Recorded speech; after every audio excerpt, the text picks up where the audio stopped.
Pernah nggak sih kalian natap langit malam yang lagi cerah banget, terus kepikiran, cerita apa ya yang sebenarnya ada di balik gemerlap bintang-bintang itu?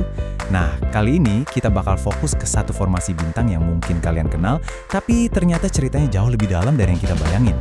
Soalnya gini, gugusan bintang yang bakal kita bahas ini, yang namanya Scorpius, ternyata punya arti yang beda-beda banget di tiap budaya dan kepercayaan. Jadi ya, ini tuh semacam perjalanan buat ngeliat gimana sih cara manusia dari dulu sampai sekarang ngebaca langit.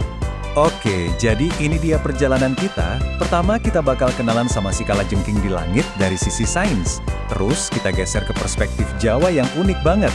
Lanjut, kita bakal masuk ke dunia zodiak yang lebih personal, ngebahas kepribadian Scorpio yang katanya intens itu, dan terakhir, kita coba renungin bareng-bareng. Apa sih sebetulnya pesan dari bintang-bintang? Baik, kita mulai dari yang paling terkenal di seluruh dunia ya, rasi bintang Scorpius, dan cerita di baliknya, yang asalnya dari mitologi Yunani kuno. Dari sisi astronomi, Scorpius ini emang gampang banget dikenali. Kenapa? Ya karena bentuknya beneran mirip kalajengking raksasa di langit.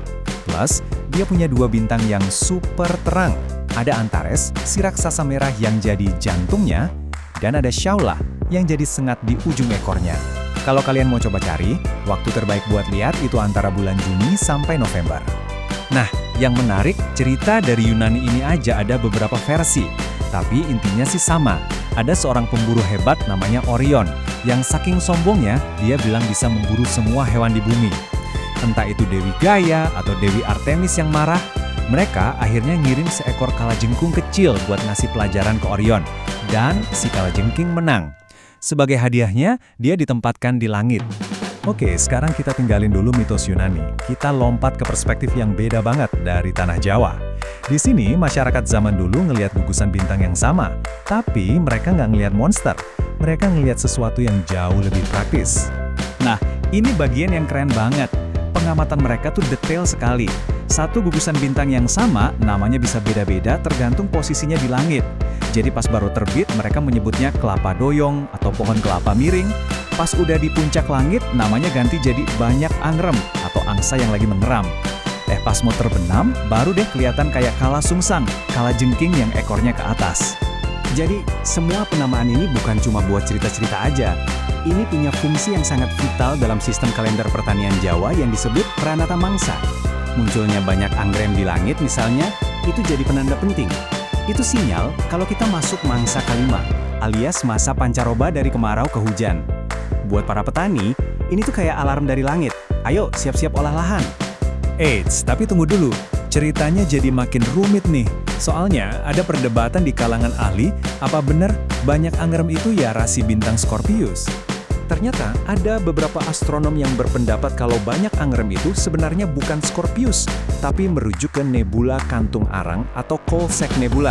Itu tuh semacam awan debu gelap raksasa di dekat rasi Salib Selatan. Alasannya? Katanya sih, bentuk gumpalan gelap nebula itu lebih pas sama gambaran angsa yang lagi mengeram daripada deretan bintang. Nah, ini jadi pengingat ya, kalau menafsirkan pengetahuan kuno itu emang nggak gampang. Selalu ada misteri baru. Oke, kita udah lihat Scorpius sebagai mitos dan sebagai penunjuk musim. Sekarang kita geser lagi ke interpretasi yang paling personal, yaitu saat rasi bintang ini jadi bagian dari identitas kita sebagai zodiak Scorpio. Nah, dalam astrologi, Scorpio ini adalah zodiak yang ke-8.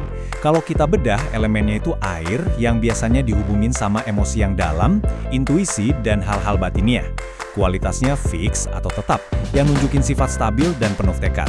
Terus planet yang mengatur Scorpio itu ada dua, Mars, si planet gairah dan perang, sama Pluto, planet transformasi dan misteri. Oke, dari profil astrologi tadi, yuk kita dalamin lagi. Seperti apa sih kepribadian Scorpio yang katanya penuh magnetisme dan misteri ini? Ingat ya, ini berdasarkan sumber-sumber astrologi. Kita mulai dari sisi positifnya dulu. Menurut astrologi, Scorpio itu dikenal setia banget. Kalau mereka udah percaya sama seseorang, kesetiaannya luar biasa. Terus mentalnya juga kuat, tahan banting. Mereka punya intuisi yang tajam, katanya sih bisa ngerasa kalau ada yang gak beres. Dan yang paling utama, determinasi mereka. Kalau udah punya mau, wah susah banget buat dihentikan. Tapi, tentu aja, intensitas yang sama juga punya sisi lainnya. Sisi gelapnya, kalau boleh dibilang. Mereka bisa jadi sangat pencemburu dan posesif dalam hubungan. Terus, katanya Scorpio itu salah satu zodiak yang paling susah buat maafin orang. Mereka bisa jadi pendendam, sifatnya yang misterius juga bikin mereka jadi tertutup, dan butuh waktu lama banget buat percaya sama orang lain. Plus, cenderung overthinking. Nah, semua sifat ini kelihatan banget di kehidupan mereka. Dalam urusan cinta, Scorpio itu nggak suka yang main-main atau dangkal. Mereka nyari koneksi yang benar-benar dalam. Makanya di pekerjaan pun, mereka cocok banget di bidang-bidang yang butuh fokus tinggi, analisis mendalam, dan mental baja. Contohnya, ya kayak detektif, psikolog, atau bahkan ahli bedah. Oke, kita udah jalan-jalan jauh nih. Mulai dari mitos Yunani, kalender petani di Jawa, sampai ke profil kepribadian astrologi. Semuanya dari gugusan bintang yang sama. Jadi, apa sih yang bisa kita ambil dari semua ini?